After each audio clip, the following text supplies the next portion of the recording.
মানৱ জীৱনৰ প্ৰতিটো খোজেই আমাক একোটা শিক্ষা প্ৰদান কৰে,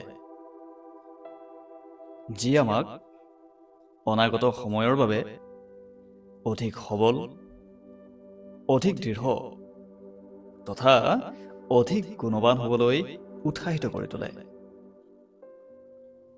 যাৰ ফলস্বৰূপ আমি নিজকে অধিক উপযোগী কৰি তুলিব পাৰোঁ আৰু আমি আমাৰ এক সুকীয়া পৰিচয়ও প্ৰাপ্ত কৰিব পাৰোঁ,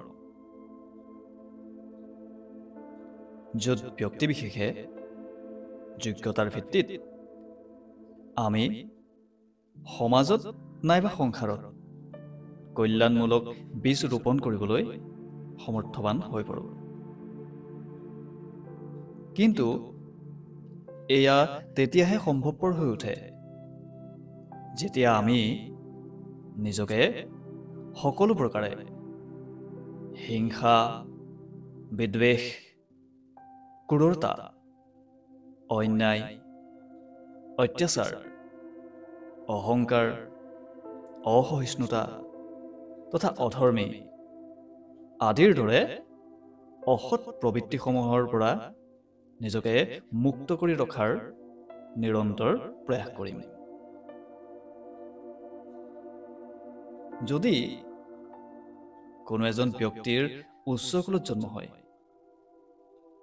আৰু তেওঁৰ শৰীৰ অত্যন্ত ৰূপৱান হয়, কিন্তু যদি তেওঁ জ্ঞানহীন হয়, তেতিয়া তেওঁ সেই সুগন্ধহীন পলাশ ফুলৰ দৰে হয়।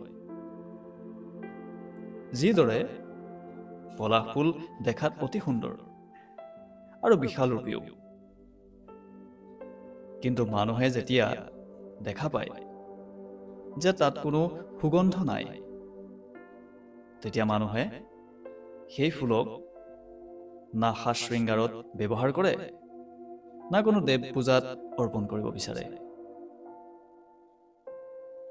কথাৰ তাৎপৰ্য এয়াই যে যিদৰে সুন্দৰ হৈও সুগন্ধহীন পুষ্পক ঘ্ৰাণ কৰিব নোৱাৰে, একেদৰে জ্ঞানহীন ব্যক্তিয়েও সমাজত উচিত মান মৰ্যাদা প্ৰাপ্ত কৰিব নোৱাৰে।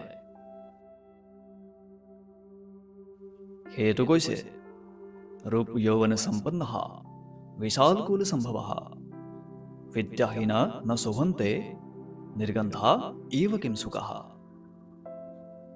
অৰ্থাৎ সুন্দৰ ৰূপ যৌৱন সম্পন্ন তথা উচ্চ কুলত জন্ম ব্যক্তিও যদি বিদ্যাহীন অথবা জ্ঞানহীন হয়, তেনেহলে সেই ব্যক্তি সুগন্ধহীন পলাশ ফুলৰ দৰে অৱহেলিত হ'ব লগা হয়,